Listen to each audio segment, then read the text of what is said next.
Hello everyone, मेरा नाम doctor प्रतीक्षा सौरभ पांडे है। मैं एक फिजियोथेरेपिस्ट हूँ और मैंने अपना नया यूट्यूब चैनल स्टार्ट किया है। इस चैनल पर मैं डेली अपने लेक्चर्स अपडेट करूँगी। आज हमारी पहली क्लास है, इसलिए हम एनाटमी से स्टार्ट करेंगे। सबसे पहले एनाटमी क्या होती है। एनाटमी दो शब्दों से मिलकर बना है। पहला इज एना, जिसका मतलब होता है बॉडी, एंड टोमी या टोम, उसका मतलब होता है टू कट ऑफ। तो अगर हम एनाटमी वर्ड का इटसेल्फ में मतलब समझने की कोशिश करें तो anatomy is an science which deals with the structures of the body. So anatomy क्या है?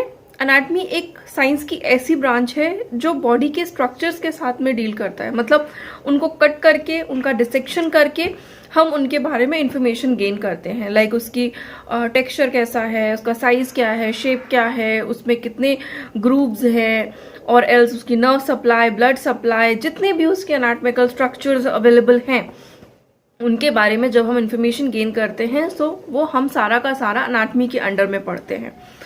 उसके बाद में आता है एनाटमी की ब्रांचेस। एनाटमी को हम दो ब्रांचेस के हेड्स में पढ़ते हैं। First is macroscopic anatomy and second is microscopic anatomy.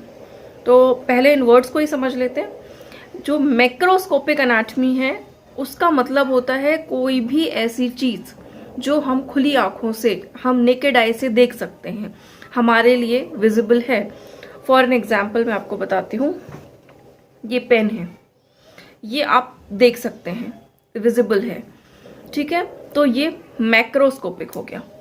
अब आपके आरबीसी हो गए, आपके डब्ल्यूबीसी हो गए, या आपके इंटरनल स्ट्रक्चर्स हो गए, वो आपकी, या सपोज आपके बोन हो गए जिसके लिए आप रेडियोलॉजिकल इन्वेस्टिगेशंस कराते हैं, वो सारे के सारे, या आपके इंटरनल ऑर्गन के टिश्यूज हो गए, उनकी सेल्स हो गई, उनको हम सारे के सारे माइक्रोस्कोपिक एनाटमी के अंडर में पढ़ते हैं।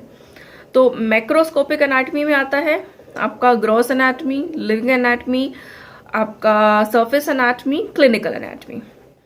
ग्रॉस एनाटमी किसी भी चीज को एज अ होल देखना इज योर ग्रॉस एनाटमी।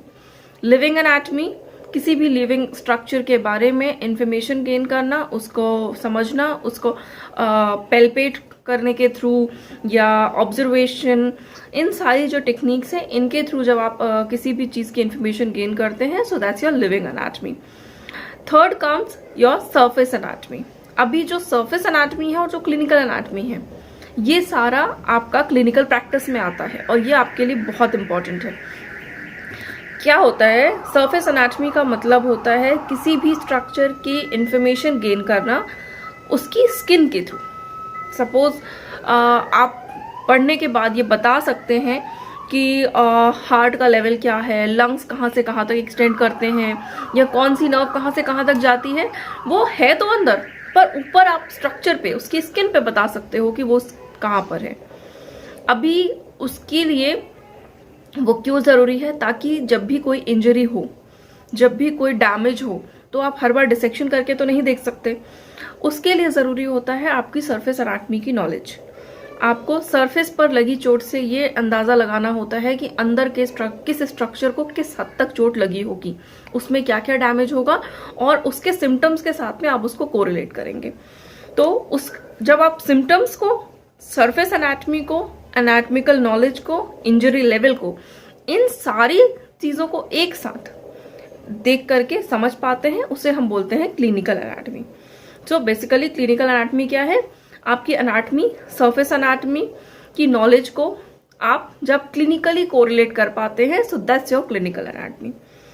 अभी ये क्यों जरूरी है, मैं आपको एक एग्जाम्पल देती हूँ। सपोज मुझे शैफ्ट ह्यूमरस फ्रैक्चर होता है, तो जो हमारी रेडियल नर्व है वो हमारे शैफ्ट ह्यूमरस के साथ साथ ट्रैवल करती है।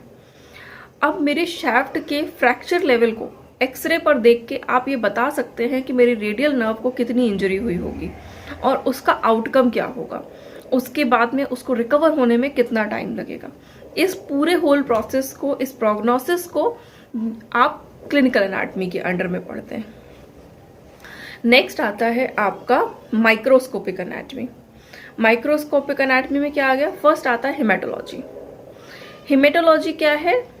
आपका जहां पे भी हेमेटोलॉजी है, मतलब आपके हीम है, हीम मतलब ब्लड, आपकी ब्लड से रिलेटेड चीज हो गई, आपकी ब्लड इन्वेस्टिगेशंस हो गए, जब आप आरबीसी, डब्ल्यूबीसी, प्लेटलेट, इन सारी जो काउंटिंग्स हम नॉर्मल रूटीन चेकअप्स कराते हैं उनके बारे में जब भी हम इंफॉर्मेशन गेन करते हैं, it comes your haematological testis या आपके सेरोलॉजिकल टेस्टिस। देन आपका आता है साइटोलॉजी, सेल्स के बारे में इंफॉर्मेशन, सेल्स के बारे में पढ़ना, that's your cytology. Next comes आपका जितने भी आपकी सेक्शनल स्टडीज हैं लाइक सीटी, एमआरआई, जिनको आप सेक्शन वाइज पढ़ते हैं, क्रॉस सेक्शन में पढ़ते हैं, ये आती हैं आपकी सारे के सारे सेक्शनल एनाटमी। अभी जो हमारी ग्रॉस एनाटमी है उसको भी हम 2 हेड्स में पढ़ते हैं। बेसिकली अनाटमी जब हम पढ़ना स्टार्ट करते हैं तो अनाटमी पढ़ने के या अनाटमी को समझने के 2 तरीके होते हैं। एक तो माइक्रोस्कोपिक और मैक्रोस्कोपिक में डिवाइड हो गया है। उसके बाद में उनको हम किस वे में पढ़ेंगे, तो 2 तरीके हैं। पहला है रीजनल और दूसरा है आपका सेक्शनल। तो रीजनल अनाटमी क्या है? Systemic anatomy, not really sectional, it's systemic anatomy. Systemic और रीजनल। सिस्टमिक अनाटमी क्या है?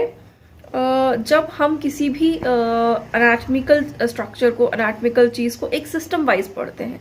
सपोज हमने रेस्पिरेटरी सिस्टम स्टार्ट किया, उसके बाद में हम रिप्रोडक्टिव पे गए, देन हमने कार्डियोवैस्कुलर पढ़ा, हमने मस्कुलोस्केलेटल पढ़ा। इस तरीके से जब हम पढ़ते हैं, इंटेग्यूमेंट्री सिस्टम को पढ़ा, तो इस तरीके से जब हम सिस्टम वाइज अनाटमी पढ़ते हैं तो उसको हम कहते हैं आपका सिस्टेमिक अनाटमी। अब आती है रीजनल अनाटमी की बात। रीजन वर्ड का मतलब होता है कोई भी डिफाइन एक स्ट्रक्चर या एक एरिया जिसको हम डिफाइन करें, that is your regional anatomy. अभी रीजनल एनाटमी कैसे? एग्जाम्पल, हम हेड नेक ब्रेन, आपका अपर लिम, लोअर लिम, जो आपकी बीडीसी में है, ये सारा जब हम इस वे में पढ़ते हैं तो ये आपका आता है सारा का सारा रीजनल एनाटमी। अभी एक और इम्पॉर्टेंट टॉपिक आता है, ये तो पूरा एनाटमी के बारे में था। अभी एक और टॉपिक आता है जिसको हम बोलते हैं एनाटमिकल पोजीशन।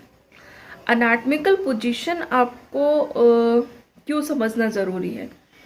बेसिकली क्या होता है, आप कभी भी पढ़ने के टाइम पे, डिसेक्शन के समय पे, सर्जरी के समय पे कोई एक कंफ्यूजन क्रिएट नहीं हो, इसके लिए जरूरी है कि कोई एक आइडियल पोजीशन डिफाइन कर दी जाए जिससे आप ये समझ सके कि इस पोजीशन में पर्टिकुलर ऑर्गन किस पोजीशन में लाई कर रहे होंगे।